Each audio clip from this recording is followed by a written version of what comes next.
Hey, and welcome back to my next video, to a very unusual time for me. I have a rigorous uploading schedule usually, but I thought I would get this video out on an off day because it kind of needs to be done, and I want to like finish the M Plus Road series. So this is obviously, as you saw in the thumbnail, the final M Plus Road video, and yeah, it will come out on a very unusual day because yeah, this is. This is basically the end of World of Warcraft content. There will be probably one more video coming explaining on some level what happened and why I go back to other games for now, for a bit at least. Alright, so today we are talking about caverns, and this is the advanced route. I will explain the advanced route and I will give you some idea on how you can adapt this route to your needs, depending on if you want to play it like this or if you like want to adapt it a bit more lenient, a bit more easy for a different group composition, for example.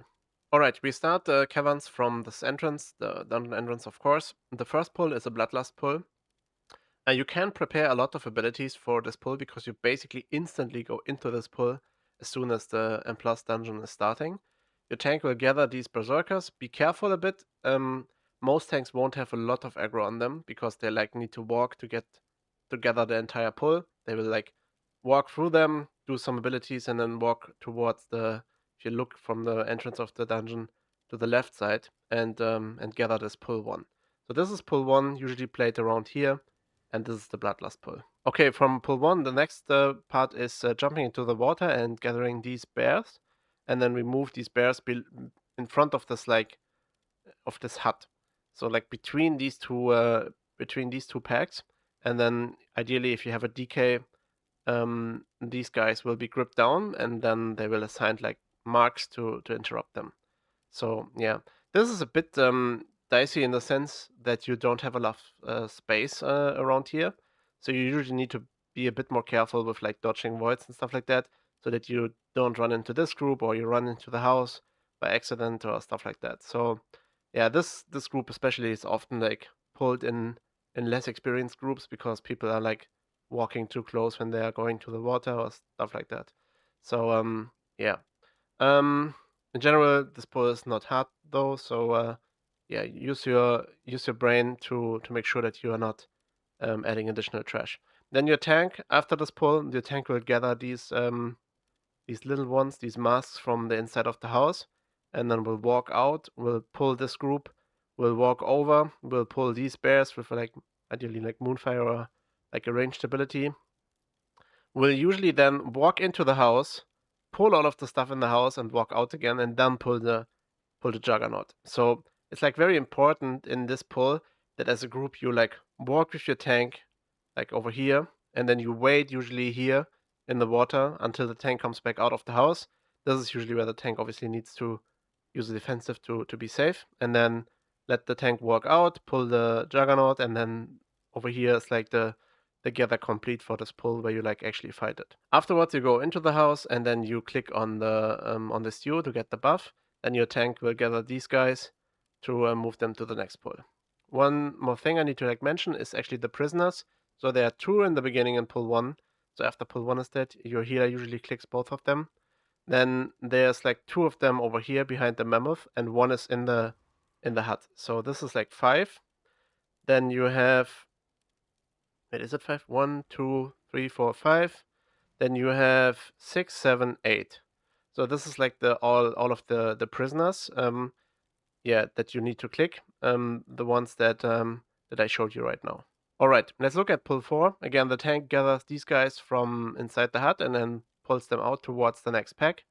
On this pack, this ritual hexer is standing a bit further away from this pull, so it needs to be like gripped and interrupted by the DK, and then usually around where like the star marker is right now is where the pull is actually gathered, and you blast it. This guy is actually patrolling, so he will patrol to this side, and you can use the cage from your demon hunter to like incap this target, and then you can like walk past and go into the mountains over here. And then you have two options depending on how the patrol is like walking, because these guys patrol like up and down the road, and these guys patrol too, I think. So yeah, these guys patrol as well, I think, around here. So depending on how the patrols are looking, you need to like make a decision if you like go straight through here or you go around like this. And this is all possible. As an evoker, what I will usually do is like go into the mountains and then use triple hover to actually go past over all of this what's happening below me and go straight into the boss room. Why the boss room, you may ask? Because this is where you wait for your tank to actually gather this pull. The tank can sneak from this pull down here with like cat, like invisibility, and sneak to this pack over here. And then depending on how this patrol moves, I think they move in this direction. He can like pull this, then go through here, pull these, and then jump back down. And then you need to like wait until everything is snapped before you actually engage the boss. This is done so that you have like stuff to make your demon hunter and your evoker happy, usually. Obviously, fight the boss, kill the boss. Not too like interesting, but in general, so that you know, you have trash on the boss, so you need to be a bit more careful with how you play the mechanics, because you need to both move from the ice traps from the boss, and then the voids on the floor as well, and obviously these casters need to be interrupted. That's why we have marker here. Alright, after the boss, should be around the 11-minute mark, I think. So your bloodlust should be back up. You can use your ability from the Demon Hunter to remove shields on one of these targets while you are not in combat with them already. This will remove the shield without giving you damage. You should do that. And then you sneak past on the side over here and you pull them, obviously. And then you need to like assign the markers for the kicks. These are tormented shades as well, so you like need to make sure that you only pull like 2 of them at a time to make sure that you have enough interrupts. You can pull more, but it will be more difficult to heal, obviously. So yeah, ideally you pull 2, you fight the guy in the middle, Roxal, and this is a bloodlust pull, obviously. Once he is dead, you can like chain into like more of the tormented shades. These guys will then die soon from the AoE damage, and then you pull this guy into the pack, and then when he's almost dying, you go over here, you pull more shades and stuff like that. So this is basically a huge chain pull, and you can actually like chain this entire thing into the next pull, depending on how your kicks is handled and how your CC is working in general. Alright, the next pull, this guy, I think it is, yeah. And the Tormented Shade needs to be interrupted. And then obviously once the interrupt targets are dead, you can always like chain pull further and go down the stairs. Make sure that you care for the reanimated warriors, because if they die, they need to be like CC'd so that they don't reanimate. So you need to do that. And then you can actually like chain pull down towards pull 8. Pull 8 is usually played like over here, and you will usually add a few of these bats by accident, but if you don't add them by accident, then you need to like, I don't know, spam Moonfire or use other abilities that are at range to actually get them into the fight. Then you go down the stairs. In this iteration, wait, there is like a mistake, I think, because... Alright, so I got confused for a second, because actually this is usually pulled, but we decided to not pull this anymore. If everything important is dead from this pull, you can actually like sneak past here and go into this pull already. Again, take care of the shades. There are like multiple shades, at least like 4 of them in this pull. So you need to be like very on point with your kicks and interrupts and stuff like that. And then once the important targets are dead in this pull, you can actually chain into this pull. And then I think you kill this ritual hexer first, and obviously you remove the shields of the skirmishers before you actually pull everything into the boss. And then ideally, and this is like a big ideally, you want to make sure that the skeletons, like the reanimated warriors and stuff like that, is actually not killed off, not CC'd off into the fight. So that your evoker, that your demon hunter and your DK can profit from like extensive like resource generation and stuff like that. So this is usually quite important actually to do that. But there will be moments where you cannot do anything about it. It will just happen. Your evoker is casting a knock up and the image is casting a second knock up, and it hits them and then they are dead and stuff like that. So this is bound to be happening, but it's like not a huge deal. In general, still it would be advisable to leave them alive actually. Okay, I haven't talked much about the first boss because actually I don't know how the tank mechanic works exactly. since I'm not a tank, but there's something you can do as a tank, like with positioning, so that it's easier for DPS. You obviously want to stack with the tank for that the bird is not like jumping too far away. But on a second boss, I can actually give a bit of insight on how to play it. So there, at the four corners of this platform, there will be spawning like ghosts. One of them is like paralyzed by the monk, and then one of them is actually like soaked by the tank.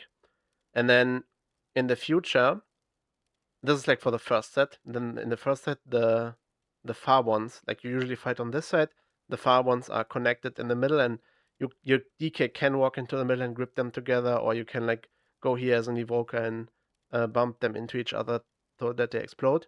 And the first one again is soaked by the tank, and then let's say this one in the corner is paralyzed by the monk. In the next set, this one will explode instantly, and this one is paralyzed instantly by the monk. And then the following set, this one will obviously explode instantly and cancel each other out, and then this one is paralyzed by the monk.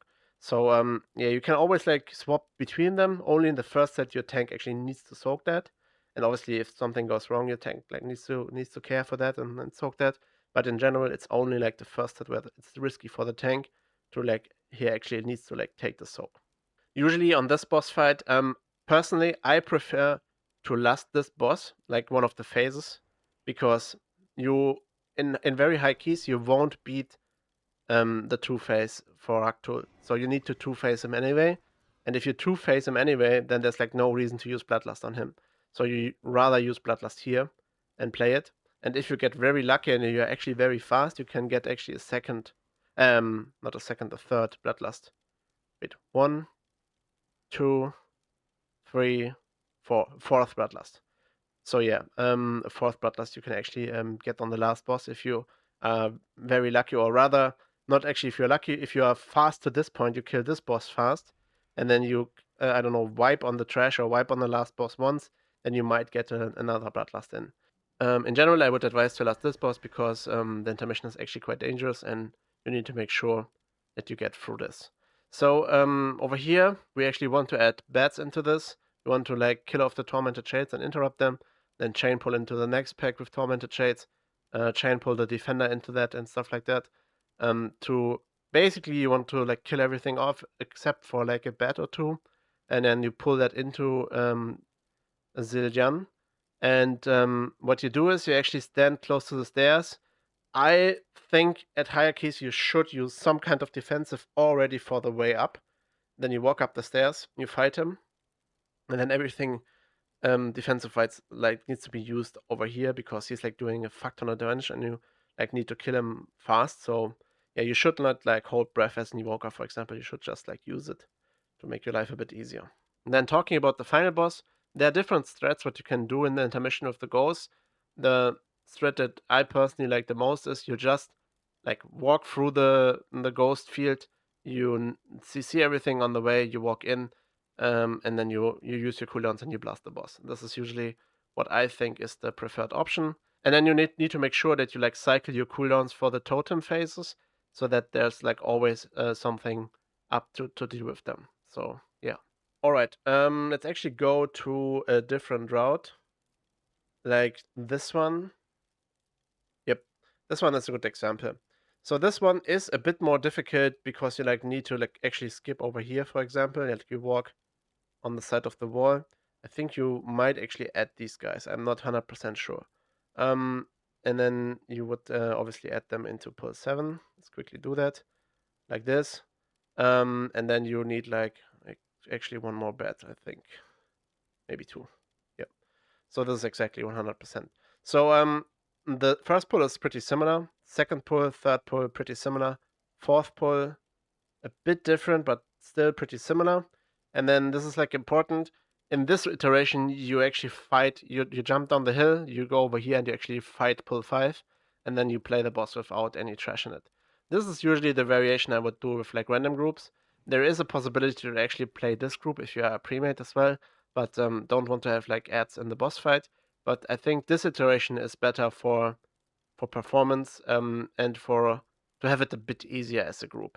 Then you obviously like skip this guy as well. You play this pretty similar. This is the last pull. You split these pulls in 2. You don't chain over here because you like need to make it a bit more safe. This is like an option, and then apart from not chaining, it's pretty similar until you get to this point where you actually would play this group, and then you would usually go past the boss over here, pull everything in, make sure that you remove some of the shields, and then play the boss like this. And then you can go on this side. It actually doesn't matter which side you take, I think. But yeah, you can go on this side and then play the boss. So this is like a different iteration of the run. There's like no completely free easy run in this dungeon because there's always like you always want to basically chain something. You want to keep a very high pace to actually have good last timings and stuff like that. So yeah, there's like not that super easy pack route. That's why I'm not like showing anything here. But in general, what you want to do is you want to like chain pull most of the stuff, and this is like the only situation where it is much safer, obviously, to not wait for the snapping of the mobs downwards and just play the boss like it is, like the boss alone and the trash pack alone. All right, that's my plus route series done. Was the last dungeon. I hope you enjoyed it. I hope you were able to like learn something.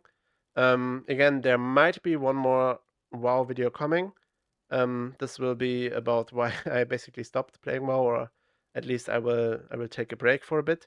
And then I hope you enjoyed this video. If so, it would be nice if you like and subscribe. See you on the next one. Bye bye.